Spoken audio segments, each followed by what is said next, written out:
Hi friends, welcome back to బైపు at the rate of knowledge. మనం ఇక్కడ అనంతపురం జిల్లాలోని తాడిపత్రి మండలం కావేరి సముద్రం గ్రామంలో ఉన్నటువంటి వంకను చూస్తూ ఉన్నాము. ఇది యాక్చువల్గా మా పొలం దగ్గర ఉన్నటువంటి వంక.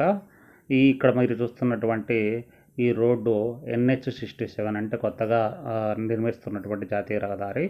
ఈ జాతీయ రహదారి పని మొదలుపెట్టిన తర్వాత ఈ వంక పారడం ఇది మొదటిసారి.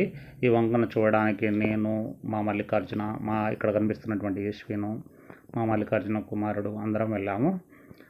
ఇక్కడ చాలా వేగంగా ప్రవహిస్తోంది. మేము యాక్చువల్గా 12 గంటల సమయంలో వెళ్ళాము. ఉదయం అయితే ఇక్కడ కనిపిస్తున్నటువంటి వంక పూర్తిగా చేనులో, మా పొలంలో కూడా ప్రవహించింది. చూసిన వాళ్ళంతా కూడా చెప్పారు.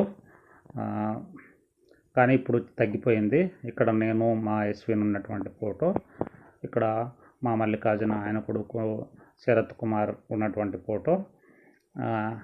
ఇక మా చేను కవతలు ఉన్నటువంటి అన్నగారి చేను, వాళ్ళ చేనులో ప్రవహిస్తున్నటువంటి వంక గురించి చూస్తూ ఉన్నాము. ఇక్కడ మీరు చూస్తున్నటువంటిది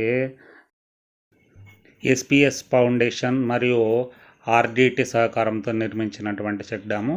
ఈ చెక్ డ్యాము పొంగి పొర్లుతున్నది. ఈ చెక్ డ్యాము ఉండడం చేత మా ప్రాంతంలో ఉన్నటువంటి బోర్బావులన్నీ కూడా ఇంతవరకు కూడా ఇంకిపోకుండా అలాగే ఉన్నాయి. ఇది ఎంత వేగంగా ప్రవహిస్తున్నదో చూడవచ్చు. అదేవిధంగా అక్కడి నుంచి వంక కూడా ప్రవహిస్తున్నటువంటి తీరు చూడవచ్చు. Thank you for watching. Please subscribe, like and comment.